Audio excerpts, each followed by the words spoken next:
Buenos días, estamos encontrándonos de nuevo para seguir estudiando juntos los aforismos del yoga de Patanjali y cubrimos juntas hasta el aforismo 48, ¿no? No, espere, vamos a, no quiero decir cualquier cosa, 45, perdón, 45. Entonces nos juntamos hoy de nuevo para retomar a partir del aforismo 46. Sí, yo tengo que vimos hasta el 43. Perdón, Y yo retomemos. Exacto. también. Vos querías ver hasta el 46, pero no llegamos. Tomamos el aforismo 43, ¿no? 43 hicimos, déjeme ver un poco, que me tengo que acordar. Porque como esto no lo pienso, mi mente Seguiríamos por El no el está. 44 lo leímos. 44. ¿El Claro, lo 44 lo leímos, pero no hicimos o lo no? abordamos. Entonces, Exacto. retomamos el 44. Volvemos de nuevo. Em, Nos encontramos para empezar hoy el aforismo 44. Y este es el aforismo de el libro que se llama Samadhipada. Es el primer libro de los aforismos de Patanjali, donde él habla de la concentración y sus usos espirituales. Vamos entonces a releer el aforismo 44, que dice: por el proceso que es la concentración, con discriminación y sin discriminación,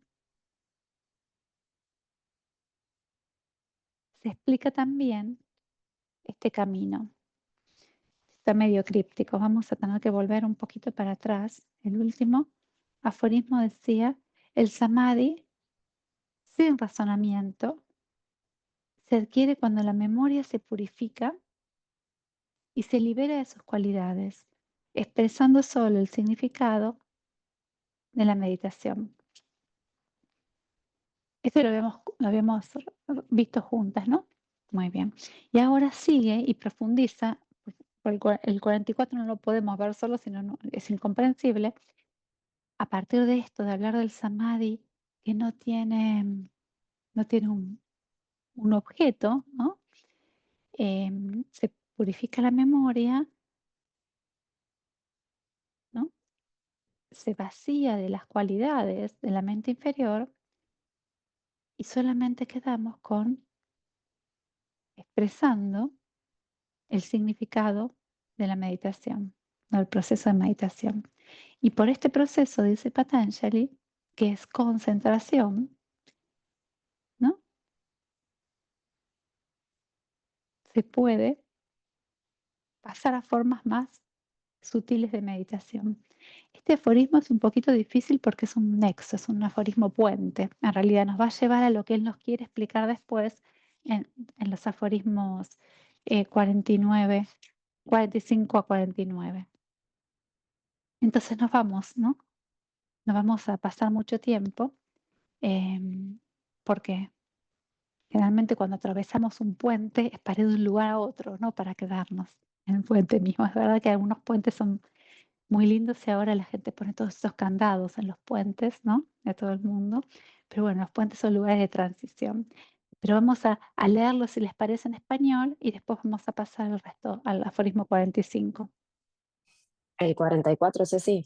¿Te parece? Sí, ¿no? El 43 lo habíamos hecho, lo habíamos Lo leído, lo leo si habíamos querés. compartido. Sí, sí, por favor.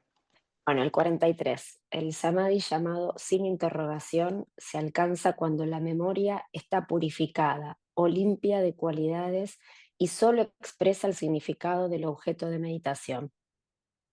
El Muy bien. 44. Este es Por este, importante, ¿ves? Porque sí, está muy bien como está expresado en español. Lo que nos habla es que, em, ¿no? Que en realidad esta concentración que él llama samadhi tiene que un poco deshacerse de todos los atributos, de todos los pensamientos, de todas las cualidades que sean externas para focalizarse solamente en la conexión con el alma. ¿Mm? Y el 44, Euge. Por este procedimiento se explican asimismo las concentraciones con distinción y sin distinción cuyos objetos sean delicados. Claro. Bueno, lo que está diciendo acá es que a través de la concentración, ¿no? A través de la concentración de la mente, y esto un poco lo explicamos las veces anteriores, él decía que podemos concentrar la mente en un punto, ¿no? Em, o podemos reflejarla, ¿no? Proyectarla. Acuérdense que hablábamos de este faro de luz, podemos proyectarlo directamente sobre nuestras existencias como almas. Si la concentramos en algún punto externo, tenemos diferentes caminos. Si hablamos del camino de la devoción, cuando la proyectamos nuestra mente en eh, la imagen por ahí de un santo, de una persona realizada, de alguien que para nosotros representa esta conexión con el alma, con lo superior, ¿no? Eso sería la proyección y utilizar la meditación en una forma concreta. Y a esto lo llama él con discriminación, ¿no? Proyección de la mente con discriminación o como un punto focal. Pero también hay otras formas, ¿no? De concentrar la mente y es lo que hacen gente que trabaja con formas de expresión.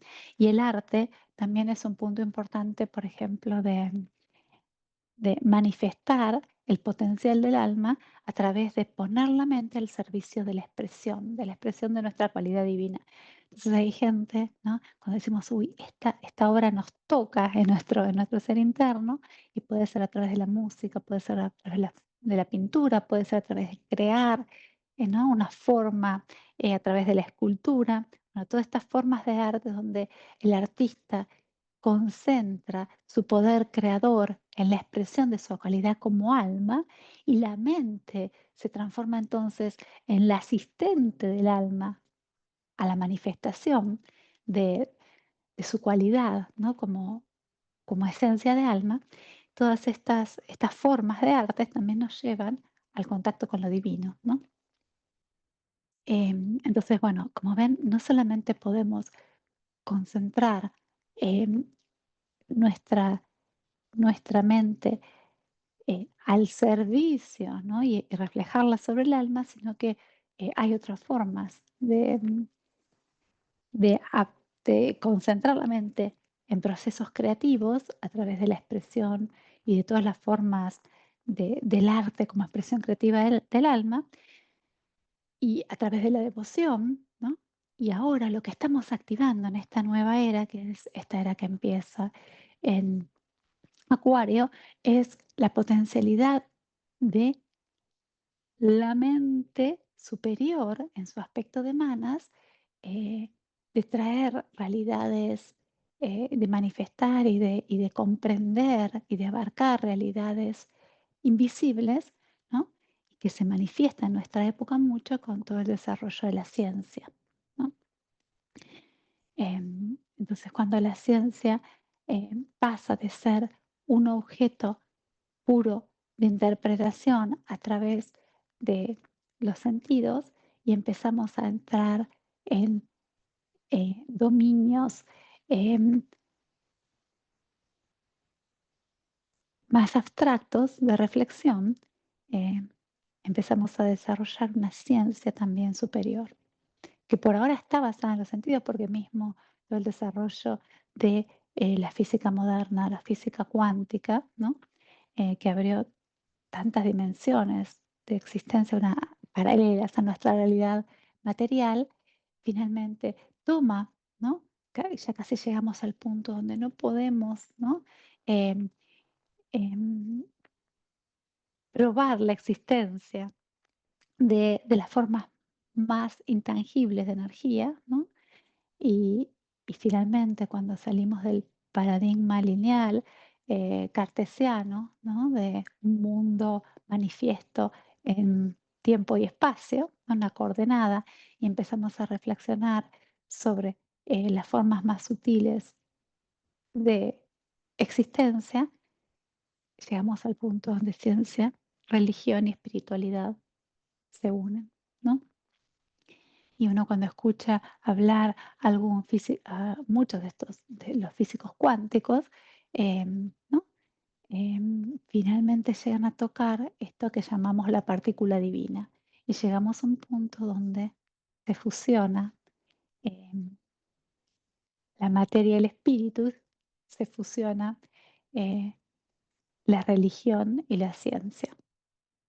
Entonces, bueno, estos procesos, lo que nos vuelve a decir Patanjali es que podemos llegar y podemos focalizar, que hay dos formas, ¿no? de trabajar en la concentración, en la meditación, que podemos trabajar en la meditación con un objeto concreto, sea el pensamiento, sea la expresión, sea la devoción hacia una forma que para nosotros aparece como superior, o que podemos directamente reflejar la mente como una, ¿no? Como una fuente de concentración en el alma, y a esto lo llama sin objeto, sin discriminación, ¿no? En español usa otra palabra, no usa discriminación. ¿Cuál era, Euge, la palabra que usa? Distinción, sin distinción. Distinción, distinción, ¿no? Entonces podemos hacerlo sin distinción, donde proyectamos la mente directamente en el alma, ¿no? Vamos hacia nuestro interior y eso es lo que trabajamos nosotros con el proceso de meditación, pero también hay otros procesos donde podemos focalizarlo en un punto, ¿no? De la realidad externa o de la mente superior o del proceso creador y estamos expresando un poco el mismo potencial. Entonces acá hace una distinción importante que va un poquito a desarrollar en los futuros aforismos.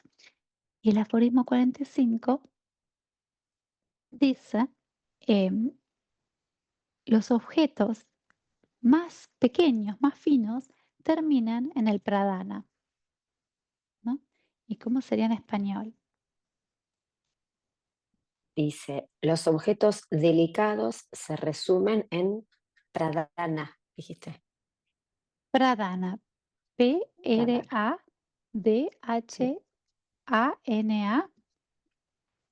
en el pradana. Entonces un poco es lo que, ¿no? Lo que contábamos y lo que expresábamos el otro día. em, Finalmente vamos sacando de la mente las cosas más concretas, más densas, más grandes, más abstractas y la vamos focalizando, ¿no? En las cosas más pequeñas, más sutiles, yendo a la semilla que existe detrás como causa de todo lo que es, ¿no? Entonces, eh, empezamos a poner la mente, por ejemplo, ¿no? En el camino de la devoción, ponemos la mente, ¿no? Vamos a tomar como ejemplo el camino cristiano, porque es el que tenemos más cerca nuestro y que estamos inmersos, ¿no? En nuestra cultura, finalmente lo que ponemos es concentramos toda nuestra atención en la figura en la figura de algún santo, ¿no? De Jesús, de Cristo. em, en algún momento de su vida, ¿no? En la cruz, en el momento de la crucifixión, en el ritual de pasaje de la crucifixión o el momento de la resurrección. Entonces, bueno, concentramos toda nuestra atención en esa imagen. Este es el camino de los místicos que llegan a la realización de lo supremo a través de concentrar la mente bueno, en una persona sagrada, una persona santa. Em, Y este punto de estos objetos sutiles, ¿no? Es lo que en el aforismo 45, lo que nos habla Patanjali es cuando empezamos a replegarnos del resto y proyectamos todo nuestro potencial de la mente, ¿no? De esta maquinaria que está construyendo formas continuamente, formas de pensamiento, lo proyectamos en en algún objeto único, ¿no? Este objeto que él llama fino, sutil, em, y que nos permite determinar con los pradanas. Y tenemos un poquito que desarrollar esto de pradana, ¿no? Porque de nuevo volvemos a la importancia de los Vedas y algunas palabras que es importante tener porque no son solamente palabras, sino que abarcan conceptos externos. Este aforismo finalmente lo que nos dice es, el objeto de la concentración puede ser tan sutil, ¿no? Tan delicado, tan fino, tan pequeño,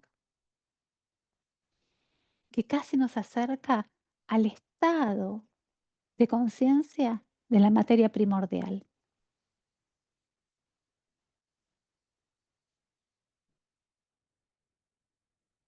¿Se acuerdan que habíamos hablado de Prakriti? Y Prakriti era la materia densa antes de su existencia en la forma material. Y Pradana, pra quiere decir antes, dana quiere decir poner, colocar, expresar, ¿no? Entonces, Pradana quiere decir antes de que se exprese. Y es un poco un concepto similar a Prakriti. Prakriti es la materia en el estado latente como fuente una de materia, Prakriti ¿no? Es la materia como concepto de materia, y el Pradana es la materia más individual, ¿no? Más limitada antes de expresarse, ¿no? El Prakriti sería la materia como el universo global y el Pradana podría ser la materia más limitada, más concreta que podría ser, por ejemplo, nuestro cuerpo físico, ¿no? Entonces, Pradana es la materia primordial no diferenciada.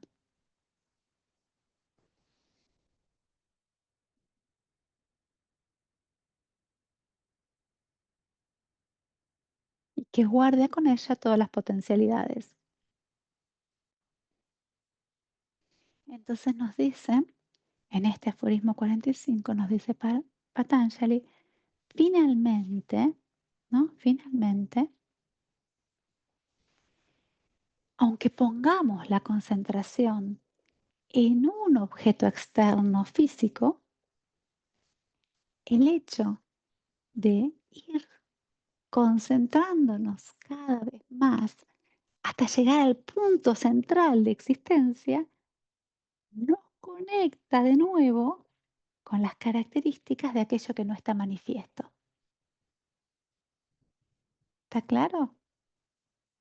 Finalmente dicen, miren, está bien, ustedes se pueden concentrar, hay dos formas, hay dos caminos. Pueden concentrar directamente la mente en su existencia como alma, que sería sin un punto fijo, ¿no? Reflejar la mente directamente en nuestra propia existencia, o podemos reflejarla en algo externo. Pero mismo, si la reflejamos en algo externo, a medida que la mente, que es como un cuchillo filoso, va cortando, ¿no? Va cortando todo lo de superficial que queda en el objeto que estamos concentrándonos y llega al punto y al núcleo central de la existencia de ese objeto, finalmente volvemos a realizarnos, eh, volvemos a darnos cuenta de aquello que es primordial, que no está manifiesto, ¿no? Que es la existencia como formas de conciencia, como almas, y de ahí la unidad de todo lo que existe. Y este es un poco, lo podemos representar un poco con el camino del místico. Porque, fíjense, ¿no? como en nuestra propia cultura, en nuestra propia religión. Vamos, a la iglesia, ¿no? Y hay toda una forma física, está la iglesia como templo, llegamos, decimos vamos a rezar a la Virgen María, ¿no? Y encontramos generalmente la imagen de la Virgen se encuentra en el oeste de las iglesias, en lugar del poniente, en lugar de la presencia femenina, en lugar del agua. Vamos hacia la nave del oeste, nos sentamos, ¿no? Y empezamos a conectar con la imagen de la Virgen. Entonces, conectamos primero con esto, con su aspecto de mujer, ¿no?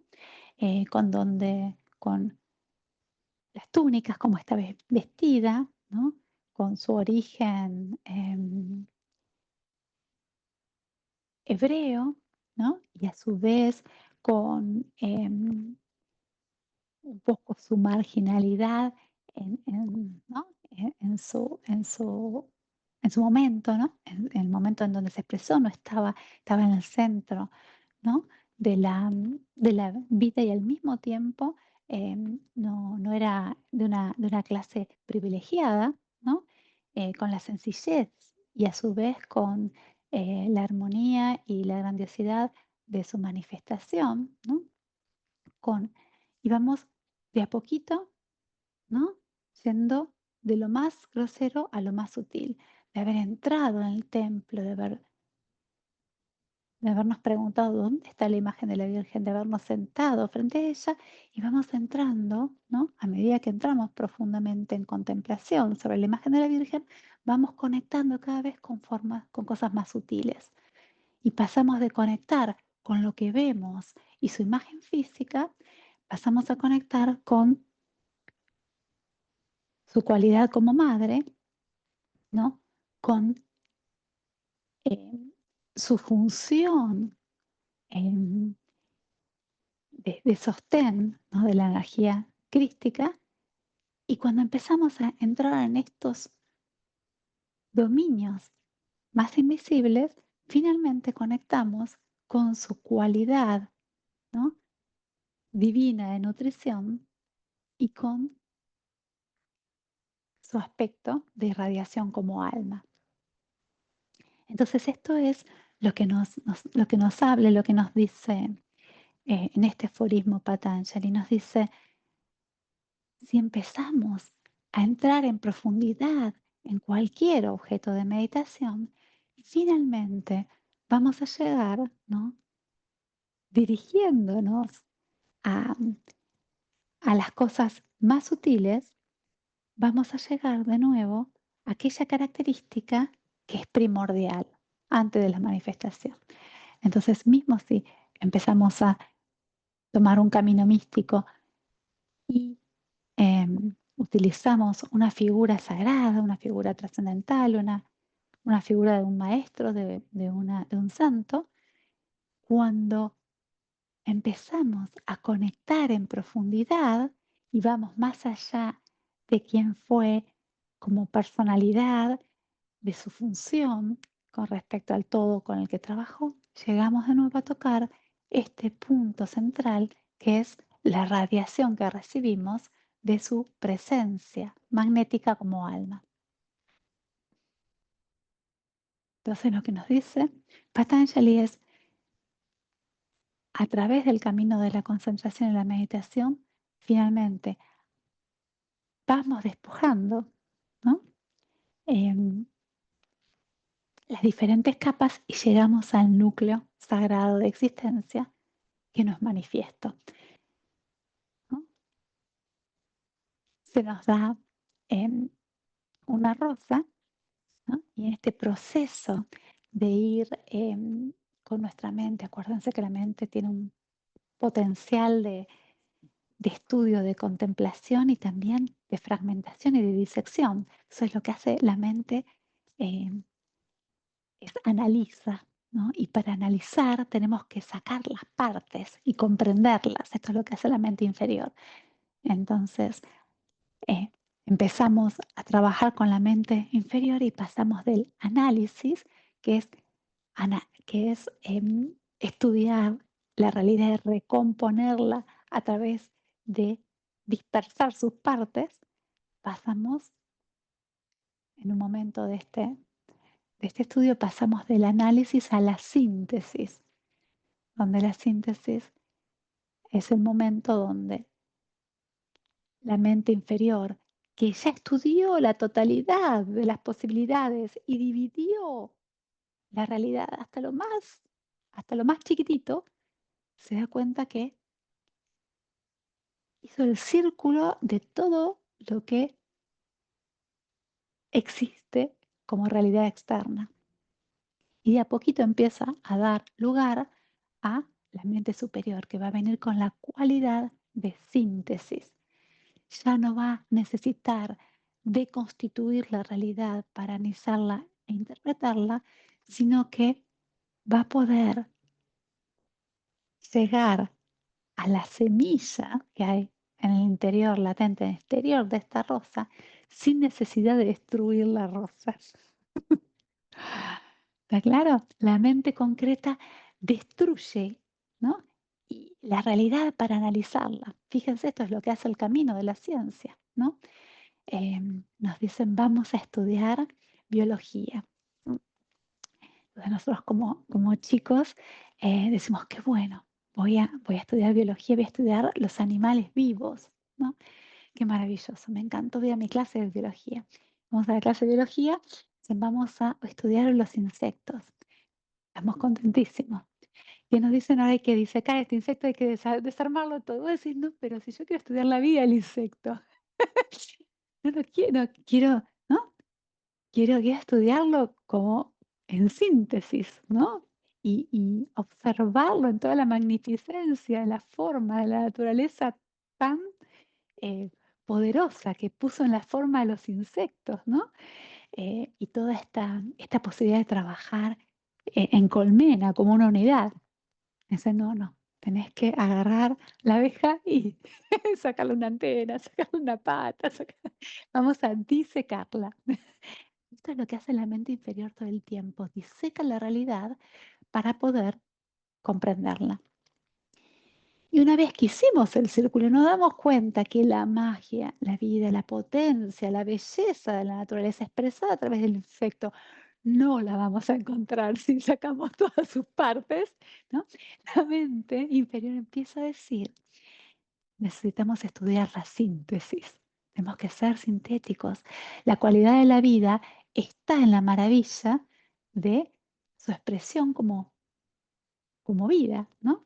Entonces empezamos a decir, bueno, pasamos de una ciencia donde tenemos que destruir todo para comprenderlo, a decir, vamos a ver cómo funciona este insecto. Entonces ahora estamos, ¿no? Como sociedad estamos empezando a decir, bueno, las abejas son maravillosas porque finalmente su hemodinamia hace que puedan volar, aunque el peso del cuerpo diría que es imposible que una abeja vuele, y sin embargo vuela. Y esto es algo mágico, es que la naturaleza encontró una forma de vencer sus propias leyes de gravedad a través de una estructura complejísima, ¿no? Y después empezamos a ver cómo funcionan en sociedad. Entonces, empezamos a ver que funcionan de forma colectiva, que tienen una sociedad hiperorganizada, que están al servicio em, de un punto central, que es la abeja reina. Empezamos a pasar a formas más complejas de estudiar, de reflexionar como seres humanos sobre la abeja, ¿no? Y este es el momento donde pasamos de una ciencia primitiva, de una ciencia analítica, a una ciencia sintética. Y esto es el camino que hicimos, ¿no? Del siglo XVIII al XIX, hicimos esto, ¿no? Esto doy el ejemplo de la abeja porque apareció ahora, pero es un poco el ejemplo que empezamos a hacer con todas las ramas de la ciencia. Pasamos de decir, no vamos a encontrar la belleza, el núcleo, lo supremo, reconstituyendo la realidad, sino que hay algo que anima esa realidad y que es una forma de inteligencia, ¿no? Y que supera lo que podemos encontrar en desarmar solamente su forma física. Y esto es un poco también lo que nos propone eh, Patanjali. Nos dice finalmente, ¿no?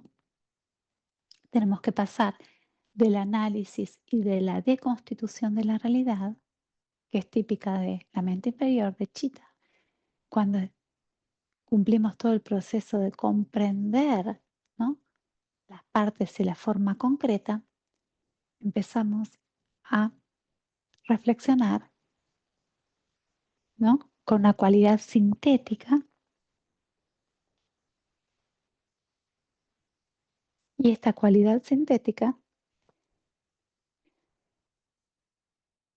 que es típica de la mente superior, del manas, finalmente nos va a llevar a percibir, ¿no?, eh, estas realidades más sutiles que no están manifestadas de forma concreta y material.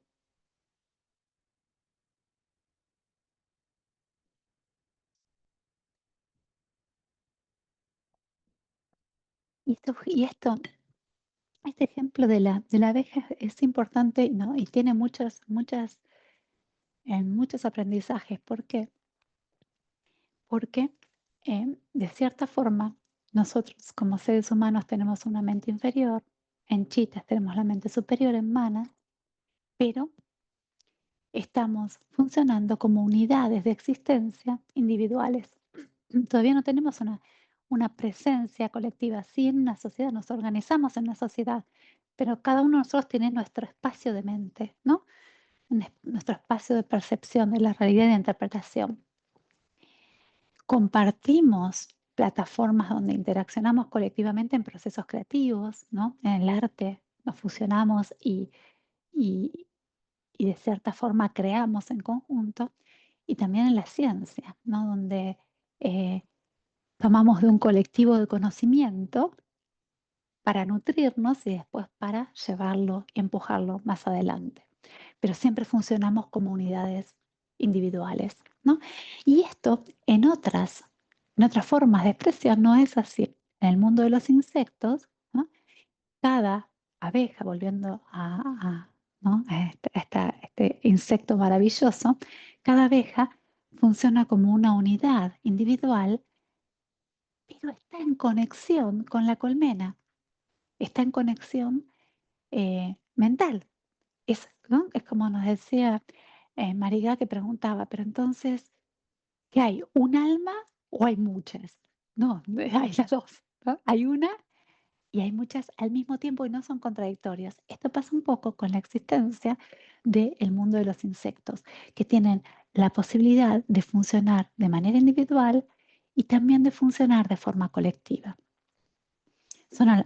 Tienen a la vez su pequeña mente individual, pero forman parte de un proceso colectivo, ¿no?, donde están en continua comunicación con la fuente de su proyección, ¿no?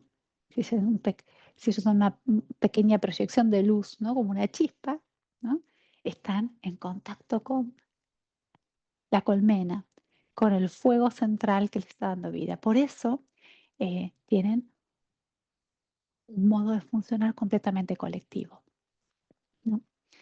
Em,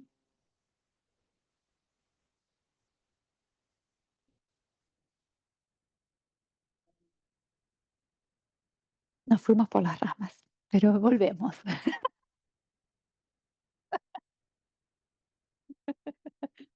Mira que ahora volvemos, ahora volvemos.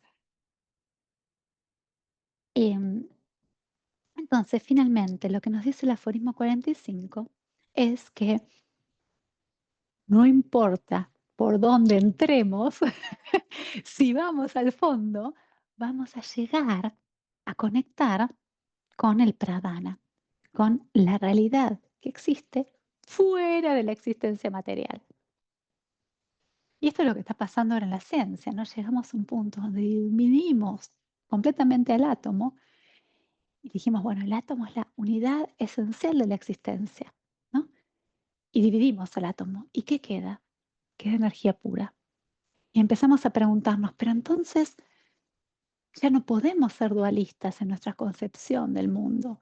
No podemos pensar que hay energía y que hay materia. Y empezamos a darnos cuenta que son lo mismo, que la materia es una expresión de la energía en una forma concreta y densa, ¿no? Pero que al final, si empezamos, eso es lo maravilloso de la física cuántica, que si empezamos a dividir la realidad, ¿no? Y la materia en formas cada vez más pequeñas de existencia, nos damos cuenta que estamos en una gran proyección de una realidad em, donde lo que predomina en el universo es el vacío. Entonces decimos, y esto es lo maravilloso, pero si dividimos al átomo, ¿no?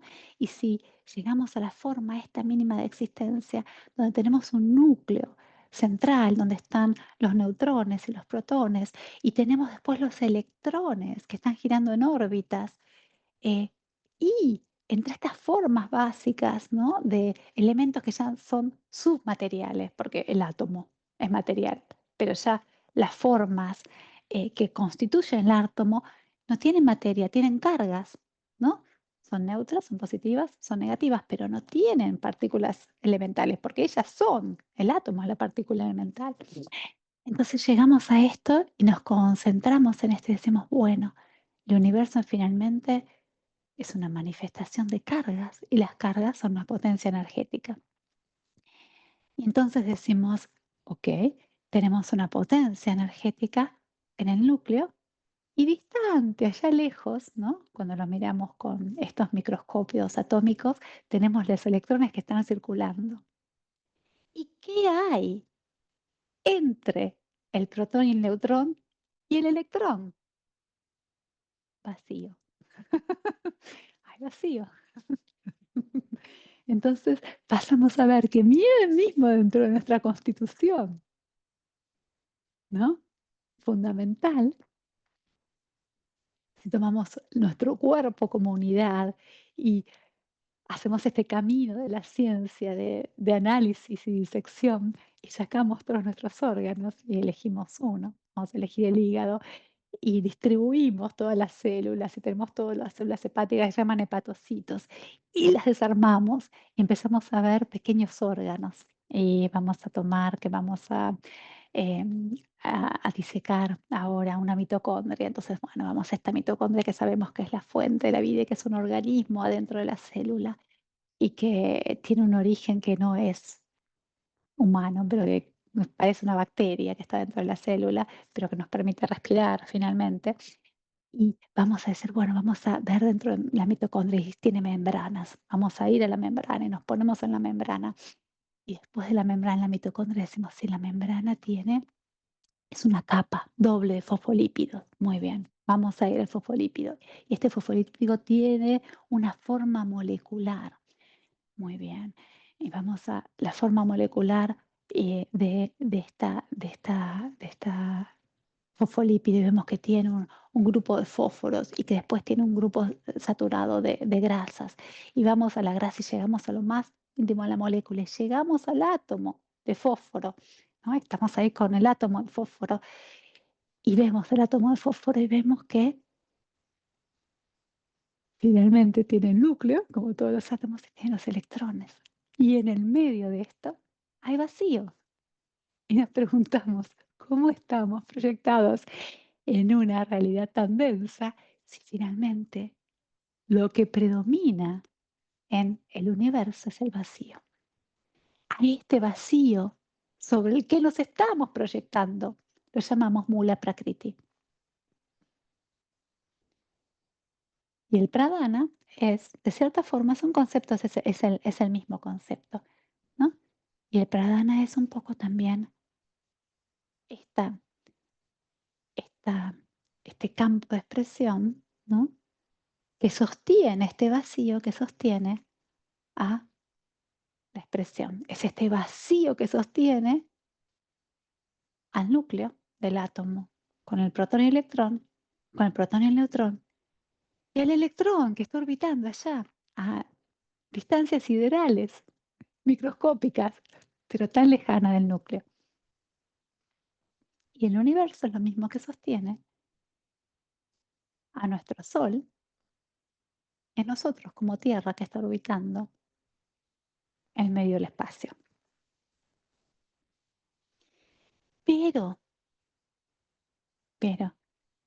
si pasamos del análisis a la síntesis, si llegamos al punto donde dejamos de disecar la realidad analíticamente para utilizar y activar la mente superior y descubrir que la magia está más allá de la materia, que disecando la abeja no vamos a llegar a este hecho imposible de que no puede volar por ninguna de las leyes de la física y de que funciona de forma colectiva, cosa también inexplicable, ¿no? Y que funciona como una unidad a pesar de ser una abeja individual. Cuando empezamos a activar esta capacidad de síntesis de la mente superior, hacemos este camino inverso desde nuestro cuerpo hasta el átomo para descubrir que finalmente la proyección de la realidad física está sostenida por un telón de base, por lo que nosotros podríamos considerar como vacío, por este prakriti, este mula prakriti, que es la superficie, ¿no?, de esta materia primordial sobre la que estamos proyectando todas las formas de energía que eventualmente se van a consolidar en átomos, se van a complejizar en moléculas que van a dar formas de expresión diversas a través de organelas, células, órganos, sistemas, organismos, sociedades, ¿no? Después, porque nosotros constituimos también colectivamente una humanidad, ¿no? Entonces, bueno, esto es lo que nos propone Patanjali, nos dice, si finalmente mismo, ¿no?, en vez de ser sintéticos directamente y proyectarnos como el alma, empezamos a ser analíticos y nos proyectamos en un objeto externo, pero vamos a fondo, ¿no? No importa dónde lleguemos, el punto, ¿no?, de unión es la existencia de una unidad que sostiene la creación.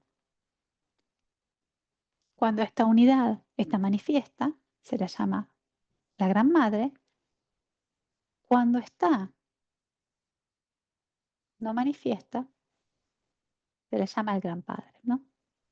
Cuando tiene un polo negativo, se la llama femenina. Cuando tiene un polo positivo, se le llama masculino.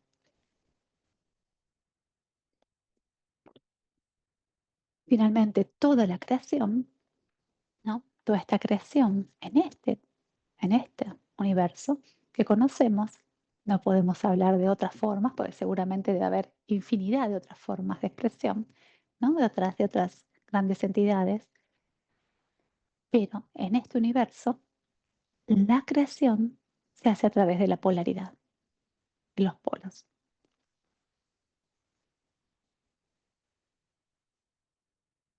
Pero si llegamos, ¿no?, por este camino de ir hacia el objeto más fino, esto que nos dice el aforismo 45, si el objeto de concentración empieza a ser tan sutil, ¿no?, que pasamos de nuestro cuerpo físico, donde estamos sentados, a nuestra unidad atómica, ¿no?, finalmente llegamos en este camino, llegamos a lo primordial, a la fuente del todo. Y un poco lo que hablábamos en la vez anterior, ¿no?, en este árbol de la vida que se está manifestando, si tomamos cualquier hoja, no importa, cualquier hoja, ¿no? Si es grande, chiquita, en su expresión, si está lejos, si está cerca, pero seguimos, ¿no?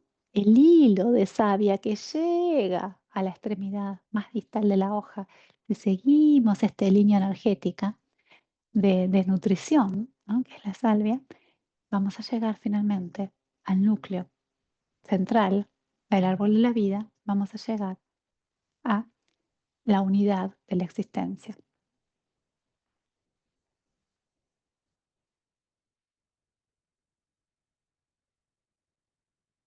¿Estamos bien con el 45? ¿Se entiende bien?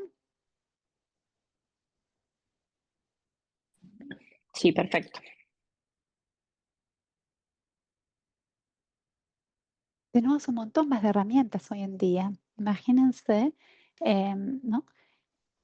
De herramientas digo porque estamos en un punto donde estamos empezándonos, ¿no? a manifestar estas realidades que son tan sutiles de forma científica.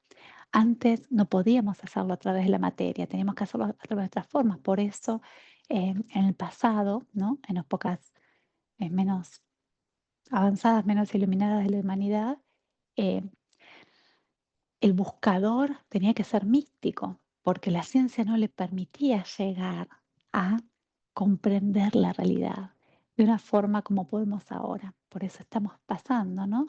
En la era, desde la era de Piscis, donde el camino de comprensión, el camino de búsqueda espiritual a través del misticismo, estamos pasando a una época donde la ciencia nos permite, tenemos las herramientas para que la ciencia nos permita también llegar a este concepto de unidad de existencia, ¿no? A este concepto del gran campo cuántico, finalmente, es lo que decimos de la unidad, que es esta unidad de existencia, que es para la física moderna que está trayendo un nuevo paradigma, es el campo cuántico de existencia, es un campo de existencia, ¿no?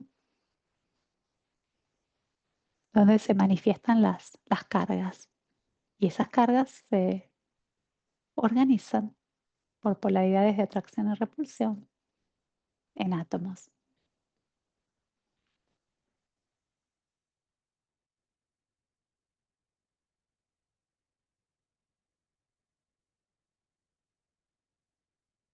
Por eso pasamos de los místicos del pasado a los científicos del presente y los científicos, ¿no? Cada vez más sutiles que van a existir en el futuro.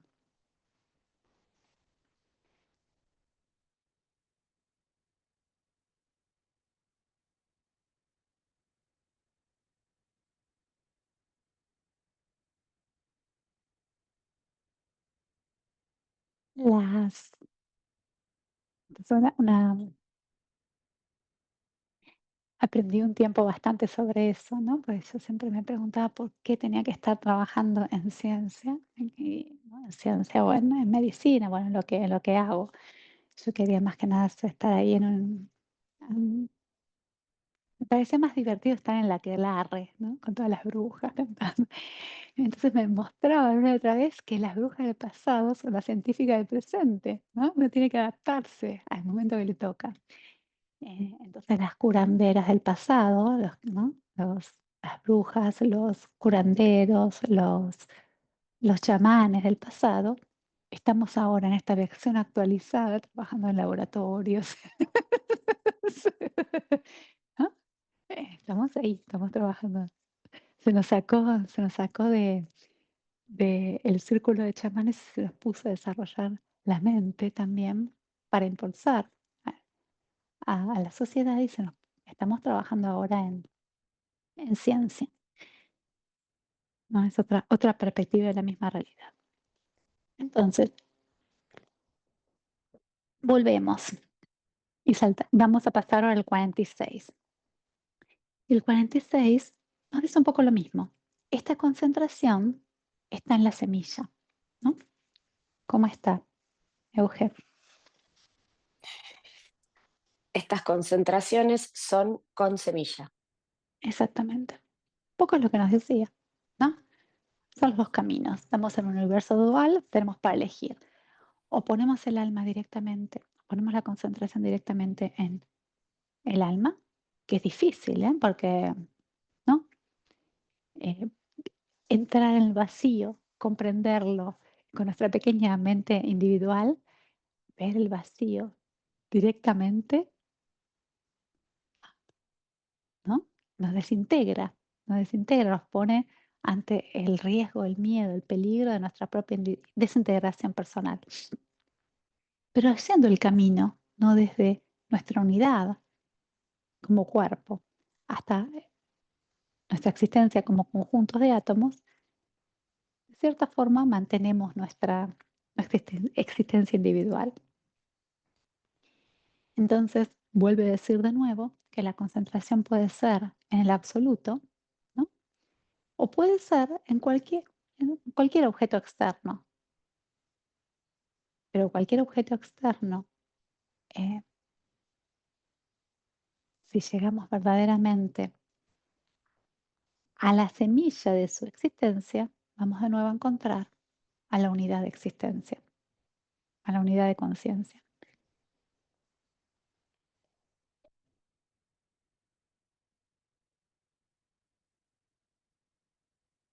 Y después un poco lo que veníamos practicando con todos estos ejemplos que dimos, ¿no? De forma práctica. El 47 dice, la concentración sin razonamiento está purificada y fija al chitta, a la mente inferior. ¿Y cómo sería en español, Euge? Cuando está purificada la concentración sin distinción, queda firmemente fijo el chitta. ¿Se acuerdan que hablábamos del chitta como esta mente inferior que le gusta dispersarse? Porque por la mente ocupar el espacio que haya. Y esta es una cualidad que es intrínseca de la manifestación, ¿no? Cuando el creador, como fuente, decide manifestarse, se proyecta en dos polos, en un polo, ¿no? Creador y un polo receptor. Cuando el polo receptor se abre y se manifiesta como un telón, ¿no? Como esta tela sobre la cual vamos a poner la pintura de la creación, como esta tela de base, como este mula prakriti, y la mente del creador luego se proyecta para crear en este telón, ¿no? La mente va a abarcar todo el espacio que el mula prakriti le proponga, todo el espacio. Entonces nuestro chitta hace lo mismo. Nuestro chitta va a tratar de abarcar, la mente trata de abarcar todo el espacio que esté disponible. Entonces, claro, entramos a una habitación y la mente va a proyectarse completamente en ese espacio. ¿Y qué va a hacer? Va a empezar a, de cierta forma, eh, dividirse, ramificarse en todo, ¿no? En el suelo, en la dimensión, en la iluminación del lugar, en las sombras, está continuamente, entramos en un lugar y la mente para constituir, ¿se acuerdan con los sentidos? Esta realidad de la que habíamos hablado tantas veces, está dispersándose en todo lo que los sentidos nos proponen como forma de interiorizar el mundo externo para analizarlo y reconstituirlo en nuestro interior. Y abarca la totalidad del espacio, ¿no? Esta mente. Em, El camino que tenemos que hacer con Chita es un poco el inverso. En vez de decirle, bueno, proyectate en la totalidad de lo que tenemos como información que viene a través de los sentidos para reconstituir la realidad externa, vamos a hacer el camino inverso. Vas a concentrarte en un punto. Entonces, fijamos a Chita no ya en la dispersión, es una, ¿no? Es una tarea difícil, pero imagínense que para reconstituir e integrar la realidad en la que estamos inmersos desde que salimos al mundo, le estamos pidiendo a Chita que nos traiga información para analizarla y reconstituirla en nuestro interior, ¿no? Y esto se va haciendo gradualmente con la evolución del bebé, ¿no? Primero casi no pueden ver los bebés, tienen una visión muy, muy chiquita, 10 centímetros. ¿Por qué? Porque tienen que tener maestría sobre esos 10 centímetros sus ojos para no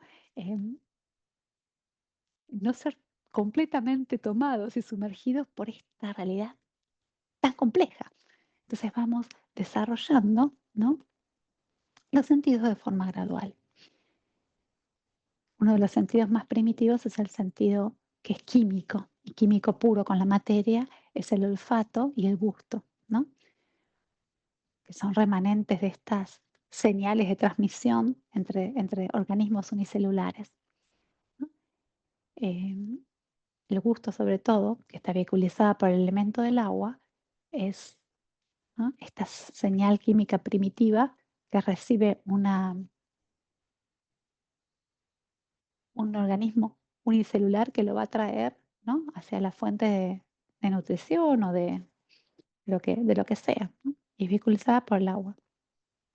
Pero finalmente, cuando estamos organizados en unidades más complejas, ¿no?, teniendo multitud de células y un sistema con eh, diversos órganos, vamos reconstituyendo de a poquito la realidad a través de la información que nos va trayendo nuestros sentidos, que va sintetizando Chita.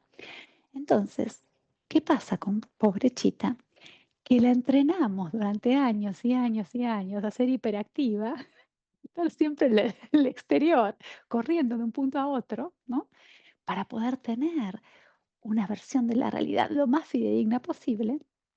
Y ahora que llegamos a este punto donde ya tuvimos maestría sobre la realidad en la que estamos, podemos tener una unidad de existencia coherente dentro de esta totalidad de estímulos que vamos recibiendo, nos pudimos constituir y decir, yo soy, ¿no? Yo soy este cuerpo y estoy constituyendo colectivamente esta realidad en la que estoy inmersa.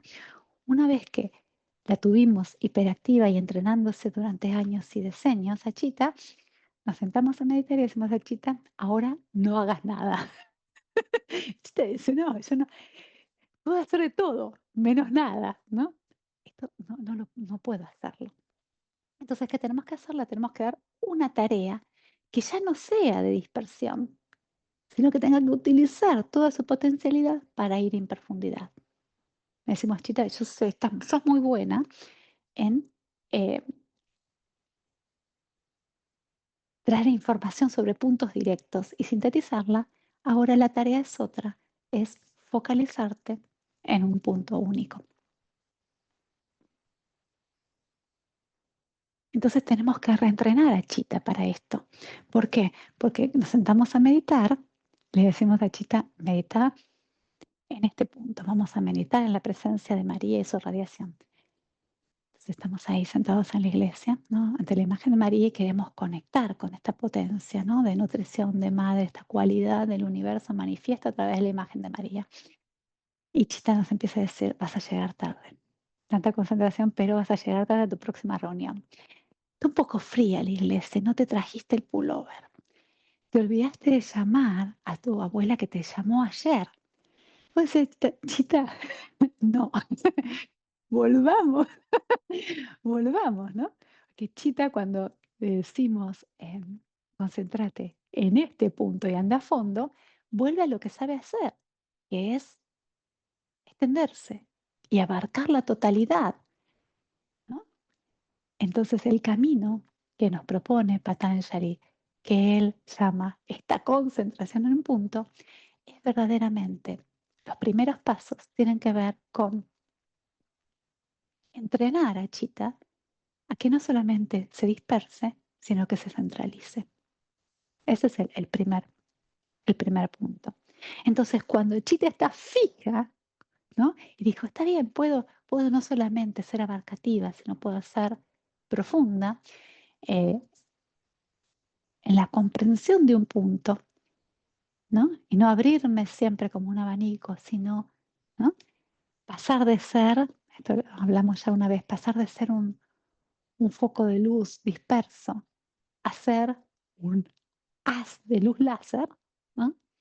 Que es el camino que le decimos a Chita, recoge todos tus fotones y convertite en un haz de luz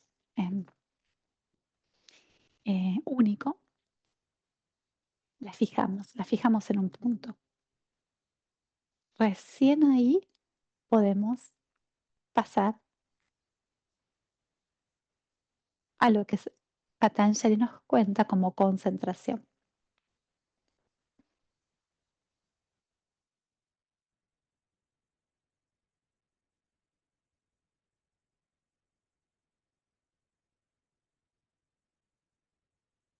Entonces, importantes para estos 4 aforismos, 44, 45, 46 y 47. De nuevo, lo que nos está empezando a abrir Patanjali es al próximo capítulo. Este capítulo, ¿no? Tenía que ver, este primer libro dentro del libro, tenía que ver con la concentración y con sus usos espirituales. Entonces, nos contó un montón de cómo usar la concentración. Pero en el próximo capítulo, que se llama el capítulo 2, va a hablar de el sadhana pada y va a hablar ahora de la práctica de la concentración, ¿no? Entonces, estos últimos aforismos vamos a ver cómo pasa de darnos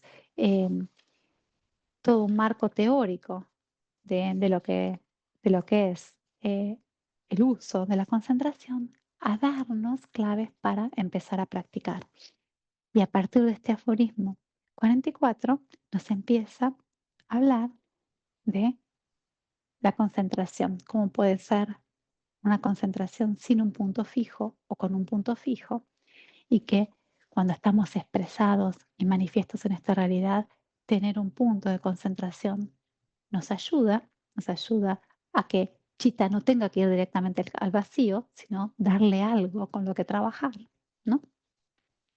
Y como si fijamos a Chita, esta mente inferior, en un trabajo concreto, podemos pasar de la percepción de la realidad más grosera en su aspecto más material a empezar a percibir formas y realidades más sutiles, lo que él llama la materia primordial, ¿no? La realidad, el campo cuántico, de la física cuántica, este nuevo paradigma en el que estamos entrando colectivamente, y que finalmente cualquier forma de concentración que tenga un foco central, ¿no? Nos va a llevar a la semilla que yace en cualquier forma de realidad, que es esta existencia una, ¿no? Que viene de la fuente.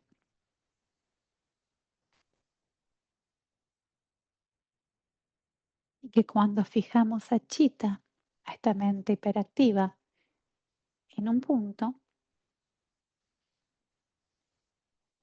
podemos empezar a deshacernos de las capas exteriores, de cierta forma purificar nuestros sentidos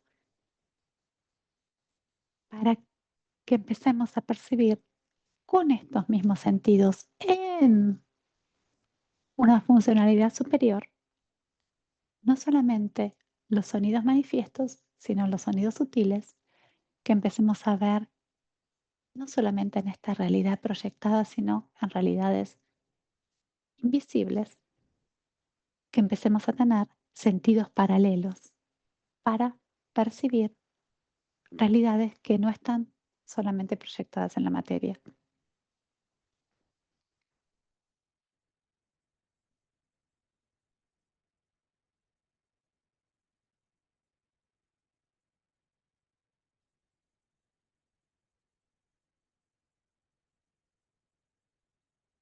Y esto va a ser el aforismo 48, que nos va a decir este conocimiento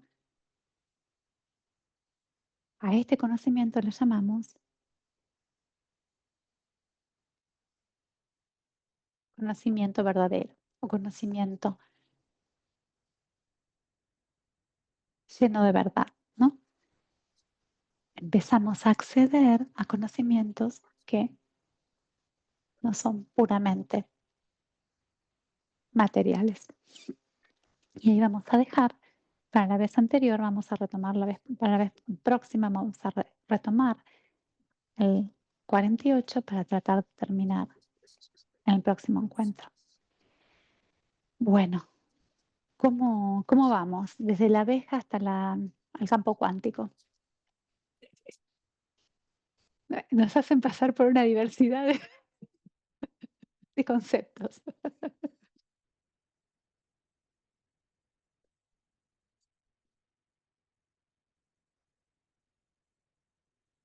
Por mí, bien, fue difícil, pero a lo largo de toda la explicación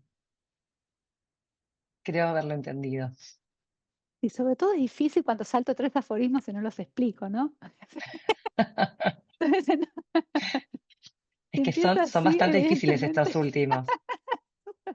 Sí, empezamos por eso es tan importante recurrir a cosas que comprendimos, ¿no? Porque por eso, ¿no? Hay tantos ejemplos de cosas concretas, porque verdaderamente se nos deja navegando en un campo que es muy abstracto, si no usamos, ¿no? Ejemplos concretos.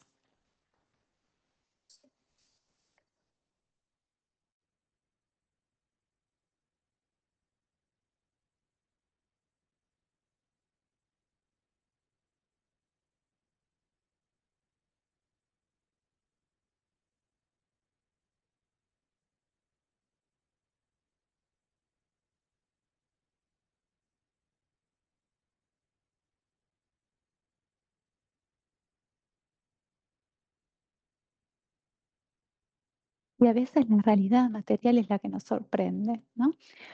Porque según todas las leyes de la física y de la aerodinámica, la abeja no puede volar. Y sin embargo, la estamos viendo y la abeja está volando. Entonces, eso es una realidad. ¿No? Y entonces empezamos a preguntarnos, ¿qué es la forma de inteligencia superior que anima a este insecto para poder haber vencido las leyes en las que estamos todos inmersos? Porque esa misma forma de inteligencia es la que podemos activar dentro de nosotros mismos para vencer nuestra propia naturaleza material. Abrirnos a otras formas de existencia que son inmateriales. A mí me habían dado una vez una frase de la abeja que vuela y que no puede, era que no sabía que no podía volar, como que no sabía, entonces igual volaba. Me habían regalado, era como un regalito y venía con una frase sobre las Claro, pero abejas. claro, esto que vos Lo que decís pasa es es que no súper sabía que no importante. podía volar, Claro, entonces no sabe, entonces no. es importante, ¿ves? Porque, ¿qué quiere decir esto? Que la mente nos ayuda a reconstituir la realidad, pero si vamos solamente por chita, ¿no? Nos limita, nos limita. Entonces, ese es el momento que cuando ya estamos ahí, experimentamos la totalidad de chita, decimos, este es el límite que nos propone. Nos propone manejarnos, comprender la realidad en horizontal. Y sin embargo, cuando empezamos a activar la mente superior y manas y empezamos a alinearnos con nuestra existencia como almas, empezamos a entrar en dominios que vistos desde la realidad de Chita son imposibles. Son imposibles. Entonces, la abeja no tiene la forma de conciencia que tenemos nosotros, no de una autoconciencia. Y no está limitada por este concepto solamente de su existencia como unidad. Y también funciona en colectivo. Y nos enseña que la mente inferior es extremadamente útil y no la descartamos, sino que la ponemos al propósito de la mente superior. ¿no? Empezamos a decir, vos me decís que esto es imposible, ¿no? Y sin embargo, hay otras instancias de existencia donde nos abrimos a otras realidades y a otras leyes de existencia.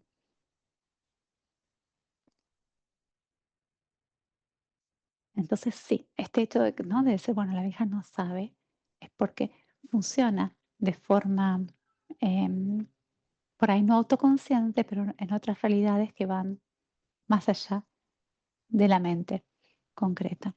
Y que la mente tiene un potencial de organizarnos y de permitirnos desarrollarnos en esta dimensión y al mismo tiempo, ¿no? Te dice, no, no, esto no es posible. No creas en esto porque no es posible, ¿no? También este sentido de la lógica, ¿no? Nos dice, bueno, movete en este paradigma. Yo pensaba que quizás, o sea, pensando en la abeja, que quizás lo que la mueve es la voluntad del propósito que tiene, porque tiene una función muy importante. Entonces, a veces la voluntad del espíritu, digamos, eh, moviliza, es un motor que nos hace hacer cosas que quizás desde la lógica no se pueden, o no son visibles, o no son concretas, no sé. Lo pensaba así, ahora que dijiste eso de la abeja. Cuando nosotros decimos la meditación, eh, decimos que la luz, el amor y el poder, ¿no? Manifiestan el plan la Tierra. Y eh, este, este atributo de luz es un atributo de la mente superior, del conocimiento. El amor es un atributo del corazón, de experimentar en unidad, ¿no? Sin barreras. Y el poder, ¿no? Es este poder de voluntad, es un atributo del alma. Esto, Silvia, es lo que, ¿no? Lo que vos estás percibiendo, que finalmente está, ¿no? Hay un atributo del alma en la abeja, es esta existencia colectiva, ¿no? Que la hace vivir para su colmena y que es que da un propósito. Entonces, cuando empezamos a alinear el propósito de nuestra personalidad, ¿no?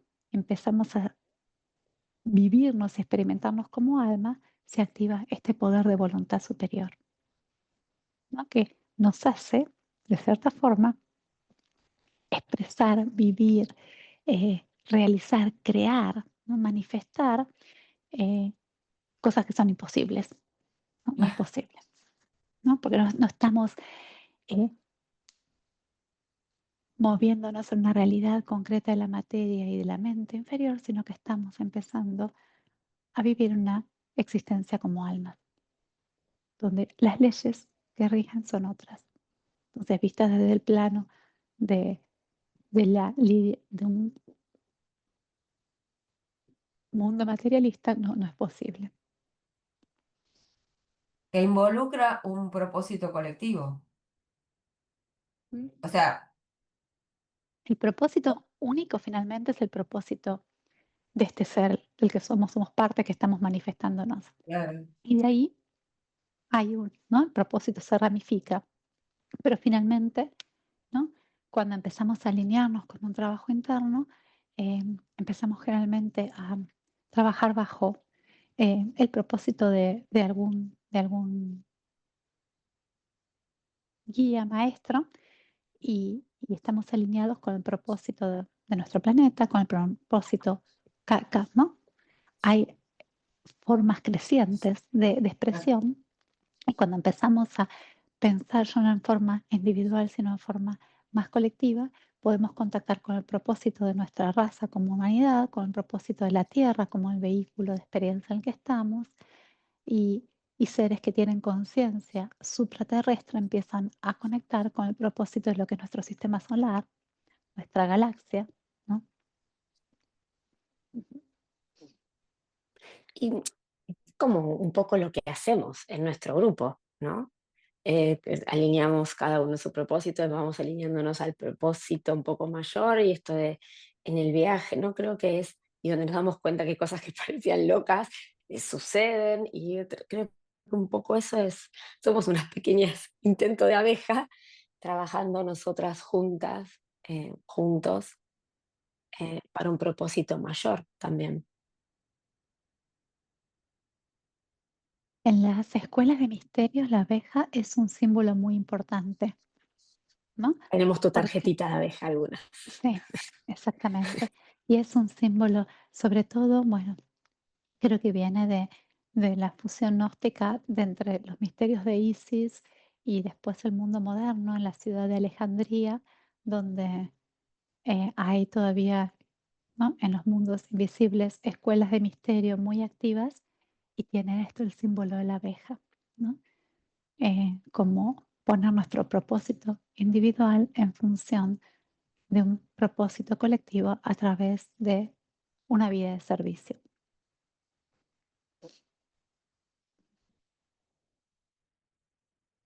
¿Sí?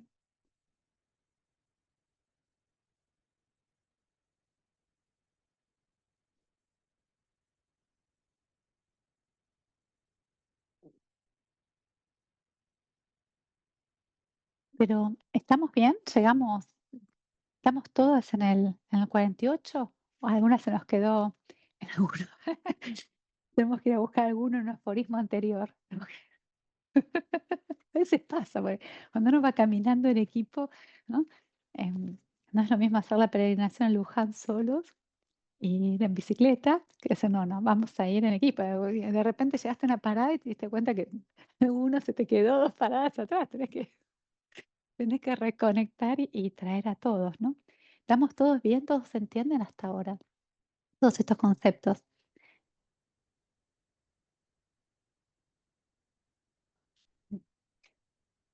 Muy bien, entonces estamos todos en sintonía. Sí, buen día. ¡Hey, Vane! Aparecí. ¡Eh!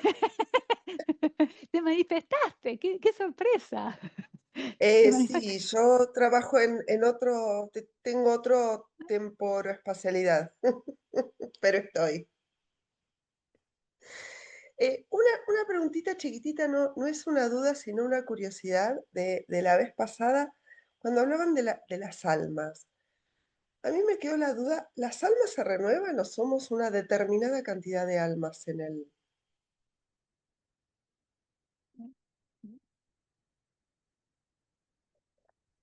Esto que te puedo decir es una percepción y no hay ninguna forma no estamos en el ámbito donde te puedo No, decir una cosa, te puedo decir lo otro, lo mismo, no, es improbable, o sea, no hay forma de sí. verificarlo. Pero lo que nos enseña, ¿no? La tradición yoica y lo que nos enseña Patanjali es que em, como nosotros tenemos una vida física, este, ¿no?, esta forma de expresión, este universo del que participamos, tiene también una vida, ¿no? Una vida que es un periodo que para nuestros tiempos terrestres es infinito, ¿no? Cuando nosotros decimos esto es infinito, que es infinito es una medición de tiempo en este universo en el que estamos participando, ni siquiera hablar, ¿no? Y este universo tiene también días y noches, ¿no? Tiene días donde está expresado y noches donde se retrae, ¿no? A esto se lo llama el día de Brahma, el día del creador y la noche de Brahma, en la tradición védica, ¿no? Y voy a esto porque, ¿no?, lo que nos enseñan es que para esta vida del creador, para esta vida de Brahma como creador, las almas somos unos en conciencia y somos dentro de este periodo y paréntesis que estamos analizando, somos eternas, ¿no? Y es como si el creador dice, vamos a manifestarse. Una vez que se manifiesta, tiene la totalidad, ¿no?, de entidades que lo expresan, que son las almas individuales, y estas almas van ellas mismas haciendo, ¿no?, experiencias de manifestación y no manifestación como vida ¿no? Y síntesis. Entonces, Sí. sí, dentro de este escenario en el que estamos compartiendo, de este universo, de esta forma del creador, las almas son eternas. Eternas para esta forma de Sí. existencia. Más allá, no me parece que no tiene mucho sentido, ¿no? No, Dejémoslo ahí. demasiado conectadas.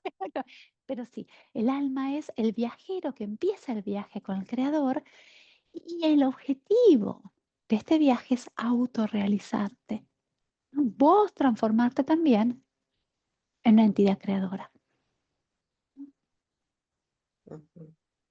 Entonces vamos, de cierta forma, el alma es, hablábamos la vez pasada de este hilo, ¿no? De conciencia que va entrando como un collar de diferentes perlas que son diferentes vidas, ¿no? Y que cada vida es una unidad en sí misma. Por eso cuando estamos en la vida, estamos en la personalidad y decimos, ay, nos tenemos que morir. Sí, tenemos que cerrar esta forma de existencia, ¿no? Sintetizarla, tomar la riqueza de la experiencia, del aprendizaje, ¿no? Y se nos da la posibilidad de resetearnos para empezar otra.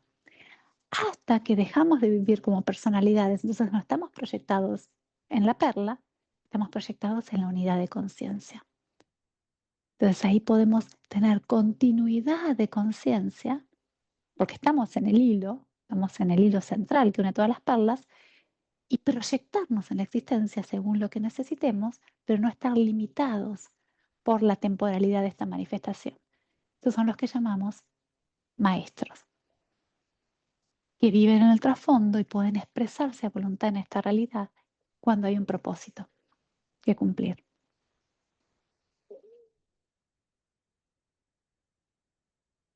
¿Es más o menos claro? Sí, sí. Más o menos. Sí. Entonces sí, dentro de lo que es ¿no? Esta creación de la que tomamos parte ahora, el alma es esta chispa que empezó con el creador, ¿no? Que va a completar el ciclo con el ciclo de vida del creador. Pero dentro de este espacio es eterna. Es eterna porque abarca la totalidad.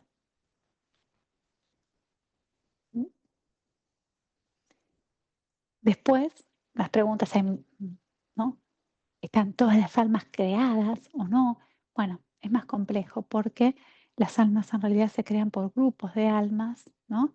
Y pueden estar cuando empezamos a pensar en realidades que no son lineales, ¿no? Y cartesianas, en el sentido de decir, estamos proyectados en una coordenada de tiempo y espacio, sino que empezamos a salir de los paradigmas cartesianos.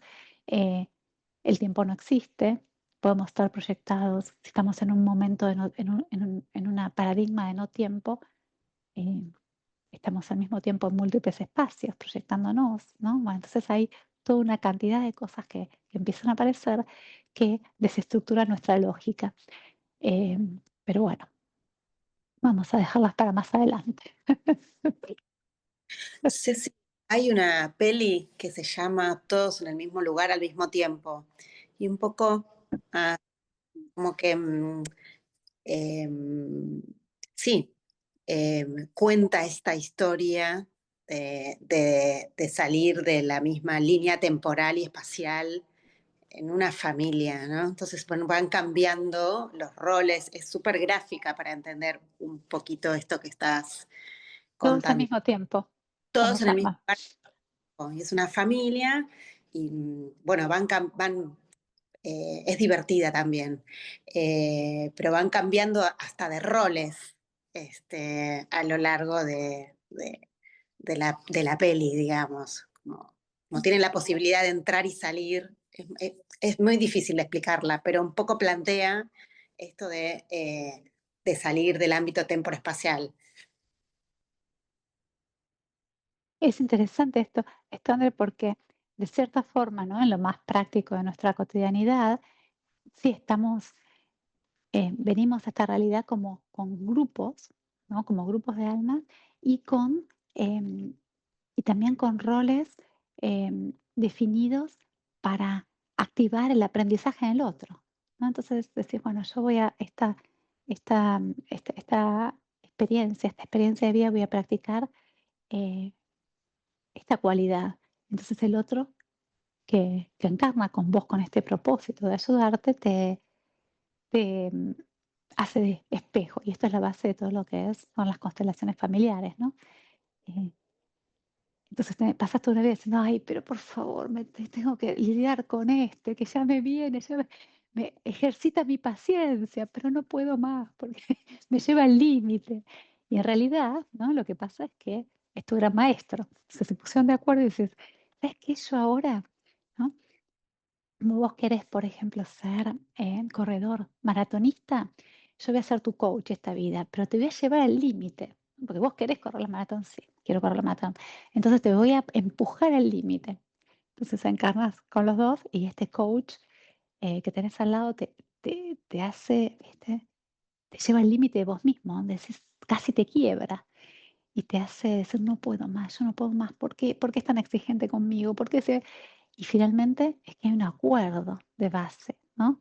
De que vos dijiste, verdaderamente este es mi propósito para esta encarnación, quiero ir y correr los 40 kilómetros la maratón. Entonces, tu amigo, alma amigo, me dice, bueno, entonces yo voy a encarnar con este propósito de llevarte a ese nivel de entrenamiento. Pero cuando estamos sumergidos ¿no? en la personalidad, lo vimos como, ¿pero por qué? Si yo, con todo el drama, ¿no? Que conlleva tener que em, prepararnos para algo que es suprahumano, ¿no? Romper los límites y las barreras de nuestras propias posibilidades, ¿no? Humanas. Entonces sí, vamos encarnando como grupos y tenemos la posibilidad de salir de la vida, reestructurarnos y volver a encarnar con otros roles para ver el otro lado, para ver el otro lado, ¿no? De lo que nos tocó. Y esta posibilidad de, como contaba la vez anterior, de cada vez que encarnamos, sacarnos, ¿no? Sacarnos los vestidos, y no solamente los vestidos, sino lavarnos la cara de la personalidad, nos permite empezar de nuevo, ¿no? Porque cuando estamos proyectados como personalidades, necesitamos empezar de nuevo cada vez. Cuando empezamos a vivir como almas, ¿no? Em, podemos tener esta continuidad que nos permite una identidad, sí, una identidad divina.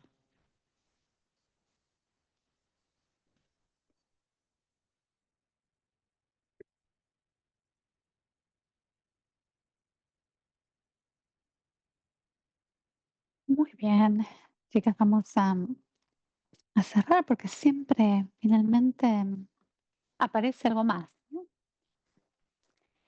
Em,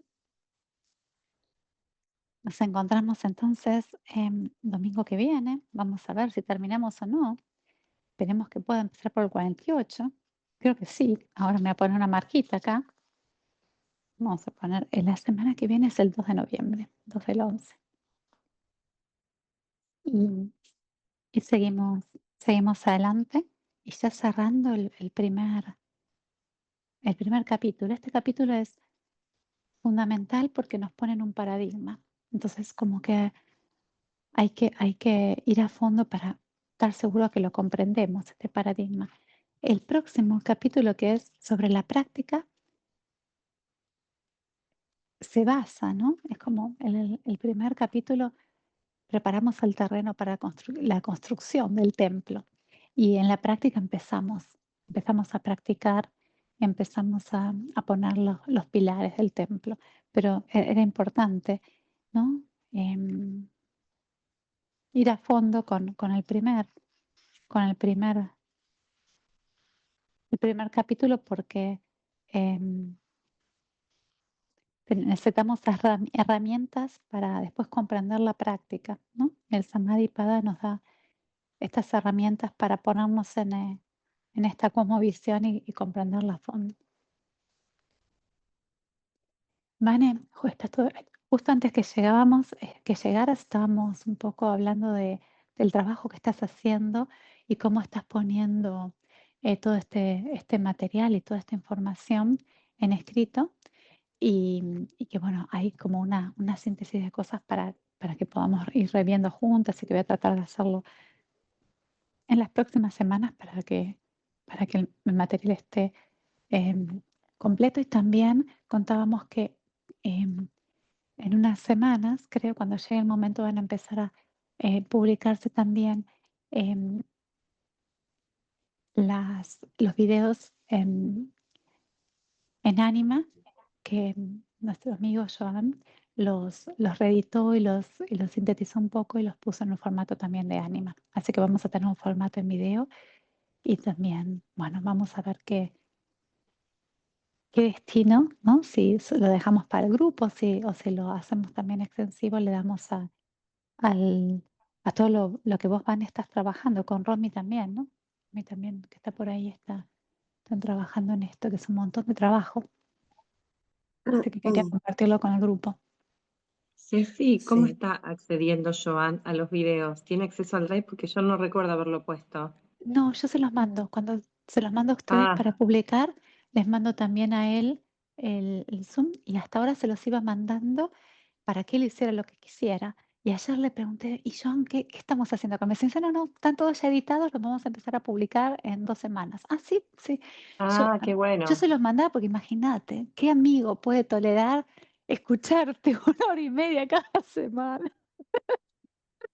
Yo entonces no me animaba a pedírselo. Yo le digo, mira, yo te lo mando, vos haces lo que quieras. Y cuando le pregunté, ella me dice, no, ya están todos, ya los escuché todos, los edité, están todos perfectos. Ah, bueno. Qué bueno, porque aparte los edita re lindo. Es re lindo lo que hace Joan. Bárbaro. Sí. Así que Ay, bueno, qué esto bueno. parece, me enteré ayer que estaba, pensé que lo estaban mandando y que estarían ahí en una pila de videos, pero no, parece que están listos para publicarse. Bueno, después podemos Así hablar que esto, con... Sí, no, digo que sí, tengo que sí. ser un poco más concentrada y no puede ser por cualquier aforismo.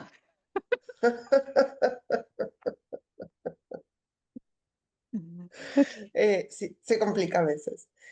No, después nos podemos sentar a charlar con Romy, porque por ahora los estoy transcribiendo, ordenándolos, dándole forma, pero se pueden como resintetizar para que no quede, pues yo otra vez los estuve leyendo en voz alta, porque además voy predicando, ¿no?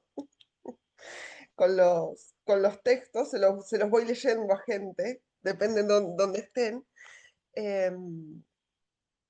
Y a veces están como complicados, como que van, vuelven, pero por ahora es como que la idea es transcribirlos literalmente y después ver qué hacemos con eso, ¿no? Sí, Van, es importante porque como yo veo que se está organizando la información, es como olas, ¿no? Que para una transmisión oral está bien, pero para una transmisión escrita uno tiene la posibilidad de volver. Vos podés volver, Exacto. pero acá Sí. como se está dando la información es como olas, donde dan una pequeña información, hacen que se ancle y vuelven atrás y ponen una nueva ola que va un poquito más lejos. Entonces yo veo cómo Sí, baja la información y sí. pienso que tenemos que después reformatearla, y pienso que llegar al final del primer libro nos va a dar, Ujú, nos va a dar como una posibilidad de cerrar. Esto es lo que se dio en este tiempo. Y nos va a dar la sí. posibilidad de reflexionarlo y cerrarlo como una unidad. Entonces yo pienso que cuando terminemos los 3 o 4 aforismos que quedan, vamos a poder tener una visión más completa del primer libro, ¿no? Y decir, bueno, no Ujú, importa si esto estaba en este aforismo,